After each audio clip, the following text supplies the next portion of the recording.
Indonesia lagi ambil langkah penting buat melawan perubahan iklim. Indonesia udah mulai nerapin pajak karbon. Pajak ini tujuannya buat nurunin emisi gas rumah kaca. Pajak ini juga mendorong kita buat pakai sumber energi yang lebih bersih. Pajak karbon ini alat penting banget buat jaga lingkungan. Pajak ini nunjukin biaya emisi karbon yang ditanggung masyarakat. Dengan mematok harga karbon, pemerintah Indonesia mau bikin perusahaan dan orang-orang lebih milih cara yang ramah lingkungan. Video ini bakal bahas penerapan, dampak, dan tujuan pajak karbon di Indonesia. Kita juga bakal bahas aturan hukum yang mendukung kebijakan ini. Pajak karbon ini langkah yang tepat buat Indonesia. Ini nunjukin komitmen Indonesia buat bertanggung jawab sama lingkungan. Ini juga membuka jalan buat masa depan yang lebih hijau dan ramah lingkungan. Penerapan pajak karbon di Indonesia dilakuin bertahap, supaya transisinya lancar dan semua bisa menyesuaikan diri. Tahap pertama, dimulai tanggal 1 April 2022, fokusnya ke pembangkit listrik tenaga batubara. Dari 2023 sampai 2024, Indonesia fokus memperkuat aturan pajak karbon. Ini termasuk bikin aturan pendukung. Indonesia juga nyiapin sistem cap and trade. Tujuannya biar mekanisme harga karbon kita bisa nyambung sama sistem perdagangan emisi global, atau ETS. Di tahun 2025, jangkauan pajak karbon bakal lebih luas, bakal masuk ke sektor transportasi dan rumah tangga. Nanti kita bakal ngerasain dampak pajak ini lewat harga bahan bakar dan penggunaan energi. Sistem cap and trade juga bakal lebih detail.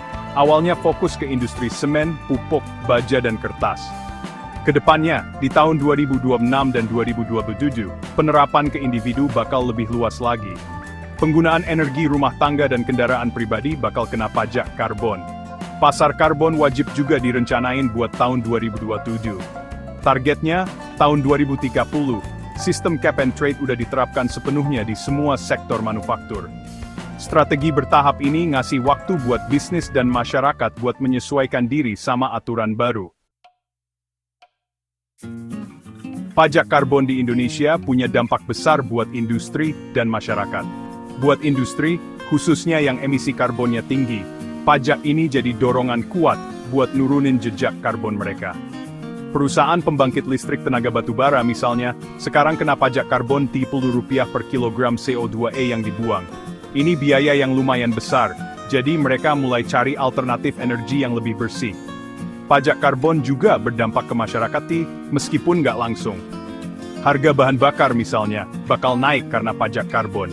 Ini ngedorong kita buat kurangin pemakaian bahan bakar, mungkin dengan naik transportasi umum, nebeng bareng, atau pakai kendaraan listrik.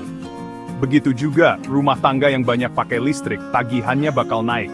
Ini jadi pengingat buat kita pakai peralatan elektronik yang hemat energi.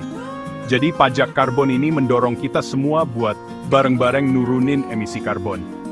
Industri didorong buat berinovasi dan pakai teknologi yang lebih bersih. Masyarakat juga didorong buat milih gaya hidup yang ramah lingkungan. Penerapan pajak karbon di Indonesia punya tujuan yang jelas, utamanya buat nurunin emisi gas rumah kaca dan ngurangin dampak perubahan iklim. Dengan mematok harga karbon, pemerintah mendorong kita buat beralih ke sumber energi yang lebih bersih. Ini sesuai sama komitmen Indonesia di Perjanjian Paris dan Nationally Determined Contributions, atau NDC kita. Uang yang didapat dari pajak karbon bakal dipakai buat mendanai transisi energi nasional, termasuk investasi di infrastruktur energi terbarukan dan pengembangan teknologi hijau. Selain itu, pajak karbon juga jadi dasar buat pasar karbon nasional. Di pasar ini, perusahaan bisa jual beli kredit karbon, jadi pengurangan emisi bisa lebih efisien secara ekonomi. Dasar hukum pajak karbon di Indonesia ada di Undang-Undang Nomor 7 Tahun 2021 tentang harmonisasi peraturan perpajakan. Undang-undang ini jadi kerangka hukum buat nerapin pajak lingkungan, termasuk pajak karbon. Pajak karbon di Indonesia ini kebijakan yang jelas dan punya dasar hukum yang kuat. Ini nunjukin komitmen Indonesia buat mengatasi perubahan iklim dan menuju masa depan yang lebih ramah lingkungan.